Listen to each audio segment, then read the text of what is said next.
کہ ہمارے ساتھ شریعت کی یہ پابندی ہم پر عائد نہیں ہونی چاہیے. یہ تو ہمارا استحقاق ہے کہ ہم لوگوں پہ ظلم کر سکتے ہیں، کوئی ہم پہ ظلم نہ کرے. حالانکہ گہری مذہبیت میں جڑے ہوئے، یعنی ان سے زیادہ گہری مذہبیت میں شاید روئے زمین پہ کوئی دوسری مخلوق نہ جڑی ہوئی ہو. پیغمبر بیچ میں بیٹھا ہوا ہے، پورا کا پورا جو علاقہ ہے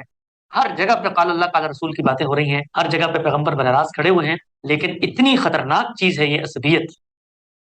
اتنی مہلک بیماری ہے یہ عصبیت، کہ جب یہ پیدا ہو جاتی ہے تو آنکھوں کے آگے پردہ ہے. اور جو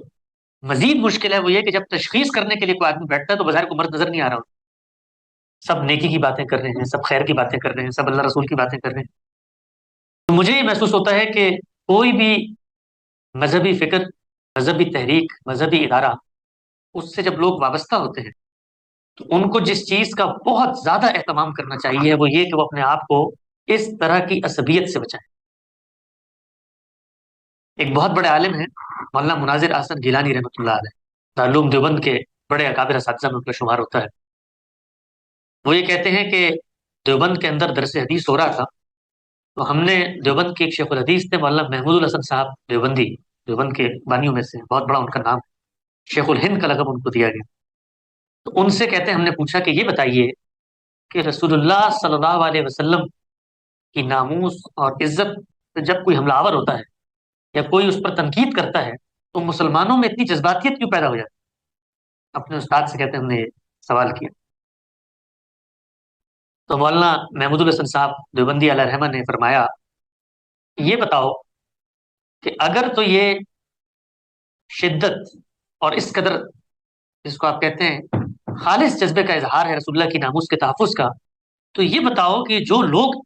نکل آتے ہیں گلی بازاروں میں وہ اللہ کے رسول کی ہدایات، اللہ کی منشا کی یافت، اللہ کی خواہش کو دریافت کرنا، رسول اللہ صلی اللہ علیہ وسلم کا حسن خلق، آپ صلی اللہ علیہ وسلم کا عبادت میں احترام، اس کا اہتمام کرتے ہوئے تمہیں کیوں نہیں نظر آتا؟ یعنی اگر تو رسول اللہ سے اس قدر گہری وابستگی اور گہرا لگاؤ ہے تو لگاؤ تو کنسسٹنٹ ہونا چاہیے، وہ تو ہر پہلو میں ہوگا. انہوں نے شاگردوں سے پوچھا کہ یہ بتاؤ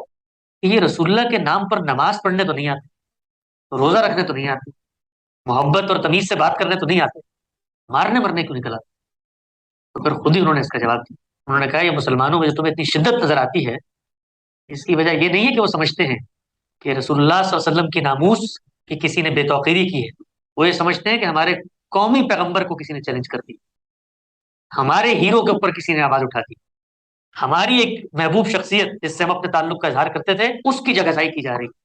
تو وہ رسول اللہ کی ناموس کی حفاظت نہیں کر رہے ہوتے، وہ اپنے اس جذبے کی آبیاری کر رہے ہوتے ہیں کہ ان کی سبکی میں ہمیں اپنی سبکی محسوس ہو رہی ہے. تو ایک بڑے آدمی نے، ایک بڑے عالم نے مسلمان معاشرے کے اندر جو ایک گہرا مرض ہے اس کو بڑی عمدہ مثال سے واضح کی.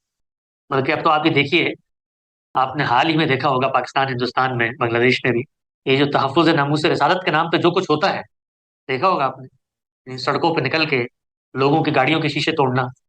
لوگوں کی ماں بہنیں اگر بازار میں جا رہی ہیں ان کو ڈرانا دھمکانا، راستے بند کرنا، درخت جلانا، یہ اگر سب کچھ رسول اللہ کی محبت میں ہو رہا ہے تو رسول اللہ نے تو سختی سے اس کی مذمت کی ہے کہ یہ کام تم نہیں کر سکتے. لیکن آپ دیکھیے کہ وہاں پر بھی کیا چیز ہے؟ عصبیت. کہ بظاہر آپ اللہ کے رسول کے نام پر نکلے ہیں لیکن اصل میں اللہ کے رسول پیش نظر نہیں، اپنی ذات اور اس کے اندر جو ایگو محصور ہے اس کی تسکین پیش نظر. آپ یہ دیکھیے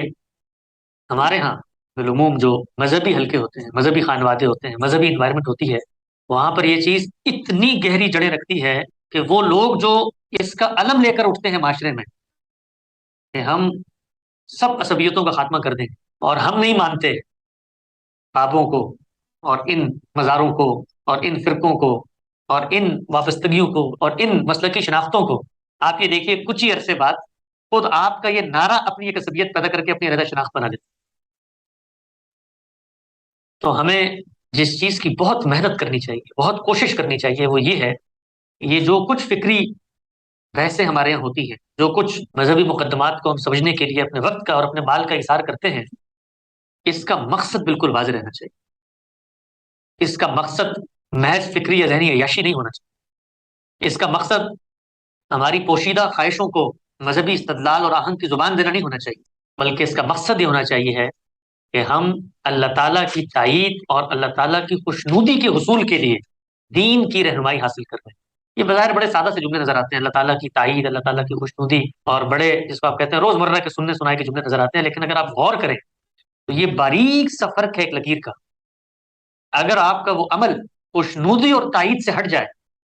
اور آپ آخری درجے میں سیکریفائس کر رہے ہوں، اللہ کے یہاں اس کی کوئی قدر نہیں۔